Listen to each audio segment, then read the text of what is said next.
Item number 3, Supervisor Miller. Madam Chair, the reason I put this item on the agenda, or excuse me, on the addendum is because we continue to have issues getting data, receiving data and background materials that are complete and correct and accurate prior to the meetings. And when we request materials specifically from Mr. Whitaker's office, he has now directed us that he is the only point of contact, which makes it very difficult if he is unable to answer our questions. And I'll use the example of the item that was continued from last week that we'll be voting on today. It is the Kellner contract, and Mr. Stroud did send me a letter that states that the contract has not yet commenced and that the contract is going to commence once they've gotten it approved by the board. Yet the materials, the contract is still dated as beginning on September 1st. I just, and we continue, we go back and forth asking questions on really items that should be corrected. These contracts should be correct, they should be accurate. And if it's nothing more than a TBD as approved by the board on the date of the board, that would be acceptable to me. But we're having to spend an inordinate amount of time gathering this information, going back and forth. And one of the things that, after you go back and forth, I can just go through what kind of the steps we went through on this one item. Mr. Huckleberry sent a request for the individual to be hired via direct select, and the terms and conditions were there. Ms. Kellner filled out the independent contractor employee determination questionnaire. She signed that on September 23rd. The contract is dated September 1st, 2014. And then the risk management signed the workers' compensation waiver on October 16th. And in response to our request why this contract was backdated, we were then told it was because risk management was late in their response in getting the contract back from the vendor. Tobin Rosen, the attorney, then signed off approval as to form on October 12th. Ms. Kellner then signed the contract agreement on November 3rd. Again, the contract still has a commence date of September 1st. And the legal administrator for the county has signed off on November 17th. And then Mr. Stroud sent his letter yesterday stating that the contract will not commence until it is approved by the board. And we got that clarification. After all this back and forth, with all these inaccurate communications and the time and effort spent on this, and I'm sure other board supervisor offices spent a lot of time going back and forth trying to clarify this information as well. I just think if we could get these background materials clear, and before they're submitted to the board, the information should have been gathered from Mr. Stroud, I believe. It's the responsibility of the procurement department, since they're the one putting these on the agenda. Make sure that you have all of the data in there correct. So, because it takes a lot of time and it creates a lot of confusion, and it spends a lot of time up here on the board with me having to ask all these questions when it could be clarified and taken care of ahead of time. So with that, I move that the board require that the, one thing I will say, we have a lot of interaction with the Development Services Department on very complex rezonings and comp plan amendments. And I will say that communication back and forth there is very clear. The information is accurate. If we have a question, it's immediately answered. And I think that maybe their process could be lifted as a best practice for the procurement department. And with that said, I move that the board require the procurement department, I move that the board direct the staff to develop a policy with a clear set of procedures for submittal of background materials to the board, and require the procurement department background materials submitted on the agenda to be complete and accurate as possible with current information and dates. And as I said, I would be willing to accept a TBD as determined by the date the board approves it. But this is creating a lot of confusion and wasting a lot of time. So that's my motion. I'm going to second for purposes of discussion because I think your point, I'm not sure that what you're doing now is going to cure the issue. but I think that your point is well taken, so I'm going to second for purposes of discussion. Supervisor Valdez. Madam Chair, I understand the point that Supervisor Miller is making, and it's actually a valid one, although not expansive enough, in my opinion. As I sit here and listen to the discussion on this, I think that there's been a number of cases where frankly the background material wasn't there, but I think that the motion as stated wasn't really kind of holistic enough. I think that we, frankly, as a board, probably are best off to give authority to our clerk, given what a reasonable person could expect as background material. And if that threshold on any item on our agenda isn't there, she has the ability not to put it on the agenda given to her by this board. Okay, that's an interesting point. Mr. Huckleberry, will you weigh in? I do think we've got an issue that where we need a solution. Again, we're in a discussion phase, but I would agree with Supervisor Valdez. I think we need, I don't know if holistic is the word I would use, but we need a clear and concise and policy that we can actually execute. And I'm not sure with this discussion that we're to that point yet. Mr. Huckleberry. Yes, Madam Chair, if you want to add confusion to the last contract, all you have to do is look at the scope and the fee schedule and the date on those two documents that it's appended to the contracts dated July the 2nd, 2013. So what you have is in our system, obviously many of these contracts get processed by in requests for services, particularly when it's unusual. Comes from, in this case, the county attorney, which is kind of an independent row officer, and their processing and how they do things is a little different. Typically the fail-safe in all of these, because I think the most common complaint is the issue of retroactivity. And what happens is that someone making a judgment somewhere down in the system about how long it's going to take to get this thing through the process. And obviously, when you see retroactive dates, they miss the time frames. And what we've done to control that from a finance perspective is nothing is paid on those contracts until it's board approved. And so, you know, we've got a fail-safe in there, but it's still, you get the illusion of retroactive contracting, which is, you know, not necessarily the best practice. So, you know, I think Supervisor Miller's suggestion is make the contract effective the date the board's approved of the contract, as opposed to what's in the written documents. But I'm not sure if that's what the suggestion is. Well, that's possible in some cases. I just think what happens is, for example, today, you know, we had a contract on Menlo Park. That had been out of contract for 2 years, and Pima County had exposure from a liability standpoint because we were no longer indemnified against any activities occurring on that property. And if you wait 2 years, that contract expired in 2012, and if you wait 2 years before you renew the contract, even though we were still operating as if we were under the terms of those contracts, we've got issues. And I see this over and over again,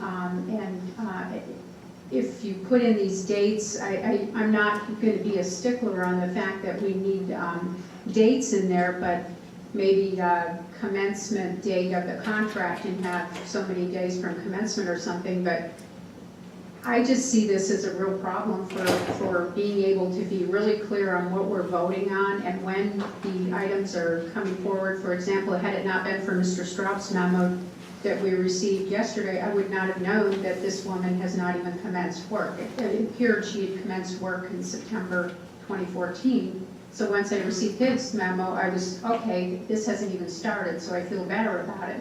But still the date is September 1st. And so we need more clarity, I think, and more, and I don't know how to put that because every contract is different, but I think having the background materials complete and concise as possible. I recognize you're not going to have every single answer every single time to a question that we may have, but we keep running into this over and over again. And I think, I'm sure the other offices have seen this as well. I would agree, and the problem, most of this appears, at least on the surface, to be related to procurement procedures. That's what I believe. And it's been consistent over the years, so maybe it's time to review those procedures. And I would agree with you, if these are documents that are available, if they come before the board, the background material is available for public viewing, and it's problematic if this information is as confusing as it sometimes seems to be. So I'm really not sure what the cure is, but I sure know what the problem is. Madam Chair, if I could comment, I would say that, the problem does seem to be restricted to procurement. There's a lot of items that have no background information on them at all. For instance, this item that Supervisor Miller brought up today has no background information that's offered on it, other than a very short paragraph that got printed in the agenda. That's fine. That's fine. I'm more of the mind of taking a look at procurement and what are the practices there to make sure that we have contractual items correct, but I resist changing the dates on contracts or anything like that if an error is made, because I'm not sure we fully understand all the legal implications of changing those dates to us and what they might mean to folks so they've been negotiating contracts with us and working with us over a period of time. So I'd say maybe we need to take a little bit of time and review this and figure out what is the problem over there at procurement that leads us to these things. I don't know, Mr. Huckleberry, maybe you want to comment on it too. I don't think it happens all that often, but it is really problematic when it happens. It does happen very often. What I'm saying is, well, not really, but I think it's a problem when it does happen. That's the thing that concerns me. Yeah, Madam Chair, I think, and Supervisor Elias, you're correct. The Menlo Park was not a retroactive lease or extension. All it was somebody filled out the front form and put water instead of electric. And so that's what caused the confusion. That was just a mistake. But then you get this confusion when you go to read it, and you've got conflicting information, and what do? Guess at what's right. And then the other thing with Menlo Park, it was 2 years without a contract in place, which left the county with exposure. It had expired in 2012, and part of that contract is indemnification of Pima County from any liability when they hold their events. During that 2-year period of time, we had financial exposure in the event that something happened there. And so why was this contract just left open for 2 years without somebody following up on it? I don't know if their procedure needs to be added to periodically review the contracts or have some sort of a tickler system that lets them know when these contracts are expiring. I don't know what the solution is, but I think somebody needs to do something to ensure that we're not operating without contracts. We're not getting this conflicting information, because when we call to get this information, we don't sometimes get it. Last week, we got it at 10 o'clock during the meeting, a response to one question we had. So that is not acceptable because we're expected to be here prepared to vote. So that's really my issue, is that we get complete information, understanding, as Richard said, sometimes we're not going to have all of the dates exact and correct, but making sure that we have as complete information as possible. And maybe, as Ramon and Sharon suggested, is that we have procurement look at their procedures to ensure that their procedures are correct and complete. Madam Chair? Well, I actually, Supervisor Valdez and Supervisor Lewis. Okay, based on the discussion, I'd say there's two separate issues here. The first one, which is a good one, is that we need to establish a procedure, and that has to be procurement, that we don't let contracts lapse in the manner that we're talking about. So that's issue number one. It's a separate issue than the other issue. And that, whatever we do today, we need to direct staff to develop a process or a procedure so this doesn't happen again. Because if it's 2, 3, 6 months, I get it. 2 years, a little much. The second issue here is still one in my mind of the background materials. And I'll tell you what, most of the materials that we get on our background materials that are for us and the public, are good. But there are some in my mind that don't meet a minimum threshold of completeness. And I think that's really the second issue that we have to deal with. I mean, obviously, they're not gonna guess what all our questions are gonna be. That's not an expectation. That's not a reasonable expectation. But there should be a reasonable expectation by this board and our staff of a minimum threshold of information on any item on the agenda. So that if anybody here or out there or on their computers is looking up information, there's a minimum threshold of information. And frankly, if it doesn't meet it, it shouldn't go on the agenda. Whether that means it gets continued or whether it means it doesn't get heard. I mean, we should have that expectation. We have a professional staff, and that professional staff needs to meet that minimum expectation. And I think the appropriate venue, and I'm opening this up for discussion, is probably the clerk to have that reasonable person's expectation of what that threshold is supposed to be. Mr., do you have any comments? It seems to me it's a professional issue that falls in procurement's lap and that you don't have the expertise, but I don't want to lead you to an answer. Chair Brunson and board members, yes. I'd like to offer that a lot of these don't really fall under the procurement process. Procurement is the repository for the contracts in the county, and the departments are responsible for submitting the background materials. Procurement is assigning a number to it so that it goes into a repository so that it can be paid through the finance system. So there are contracts that fall under the procurement process, but a majority of them do not. We established the board summary sheet several years ago from the clerk's office to try and provide information to the board, and we can certainly revamp that and put some minimum requirements on it to change and to create a standard for the departments to submit. That's what you're- Madam Chair. Madam Chair, I think Supervisor Elias and Supervisor Miller. Okay, go ahead. I was just going to agree with that if it is the departments that are responsible for getting that background material in, which I did not know, then that doesn't fall under the procurement department to ensure that that's there. They just assign a number and issue the contract as directed by the responsible department. Then maybe we put that on the departments to ensure that they have their contracts information complete and background materials there so that we can vote on that. Supervisor Elias. Well, I was going to comment that a good example is this Menlo Park Association contract. Here's a situation where really a neighborhood association has not been active at 17 North Linda during the last 2.5 years. So no liability really got created. There was no exposure there, frankly. Things have changed. I'm glad we caught it. I'm glad we're fixing it. But in all reality, it probably got past people because nothing was going on. But whose people did it get past, and why should, how do we notice something like that? Which I is understand. just Supervisor Valadez's I fault. understand that. So what is the procedure, what is the mechanism that alerts us when a contract has expired? That needs to be in place, and I'm not sure that it is. I understand.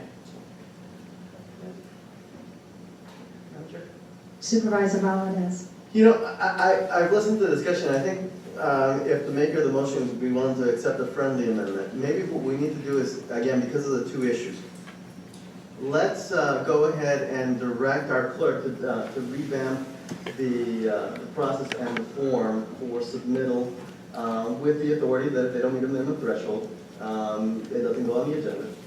And that threshold being what a reasonable person could expect to have information. And secondly, we direct the county administrator to develop a procedure or process so that we can make sure that there aren't lapses.